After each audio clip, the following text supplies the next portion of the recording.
Hi everyone, this is Arpat from Start Path Academy, and I just wanted to share a couple of words about these last few interview questions that Marielle answered.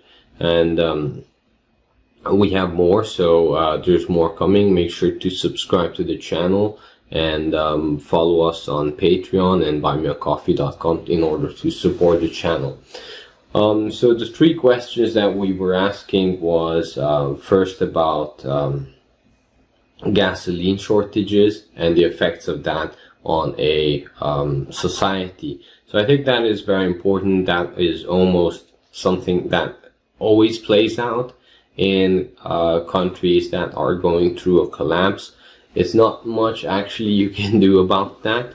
However, you can prepare in one ways or others in order to make sure to have alternative ways of getting around, for one, but also to prepare how society will look like in a world where you have to stand in line sometimes multiple days or multiple weeks in order to get gasoline for your car. So you want to make sure that you are prepared for that world, because that is something that is a repeating pattern. Right. Now for the second video, we talked about gasoline shortages. We talked about hospitality industry and how life changes, but also banking and the importance of cash.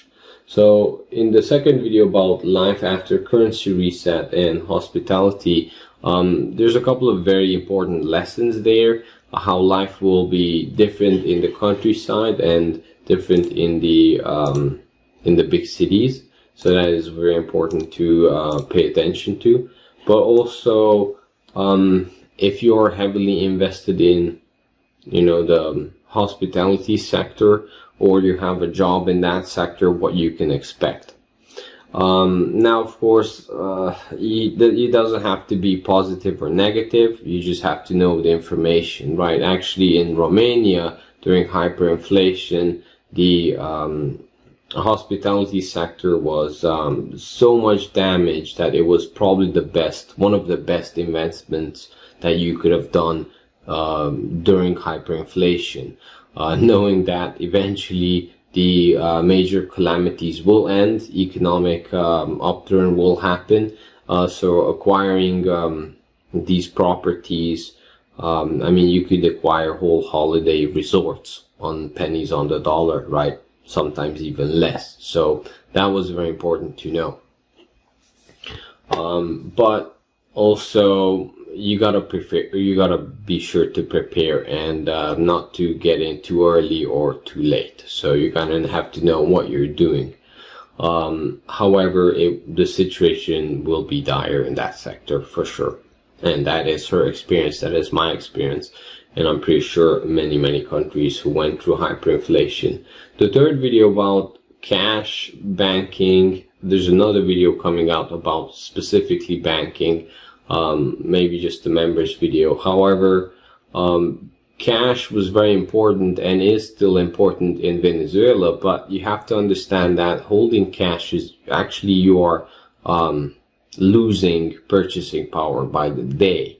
But if you have cash, having some of that out in actual physical cash form instead of just having it in bank accounts was very important and is very important in countries like this, because one of the first things that countries do and the banking sector does is actually suck up liquidity from the people. So that is very important. That was the same in Romania. That was my experience. That was the same in Venezuela, the same in Argentina, Lebanon. It always has a different taste to it. They kind of come up with different excuses why and how they do it. Sometimes they just flat out tell you it's gone, or in the sense that it's locked away for you, and you'll be able to access it in 2 or 4 years or something like that. By that time, hyperinflation kind of took all the purchasing power away from it.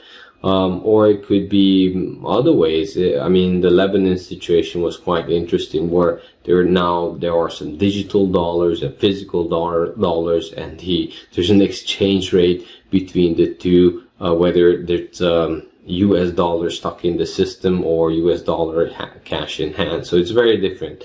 However, you can see that even in Venezuela, there's a premium you have to pay. May that be bribes that you pay in the bank in order to get your own cash out in new currency after a currency reset or something like that. So there's always a run for cash, because that means liberty. That it means that you can actually spend it in a way how you want to spend it, and not the system kind of locking it up, right? But you got to know that actually storing cash is not such a good deal, because inflation is taking away your purchasing power.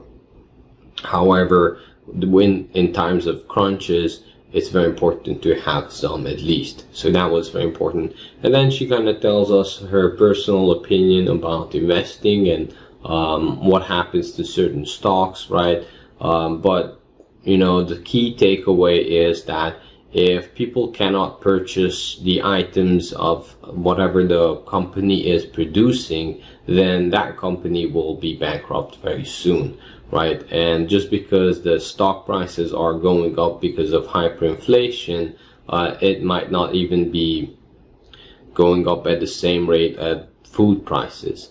So actually holding your money in stocks might be better than having it in a locked up savings account in a bank somewhere, but it's actually, you might be still losing purchasing power. So you got to think about that. There's always some stocks that do very well during hyperinflation.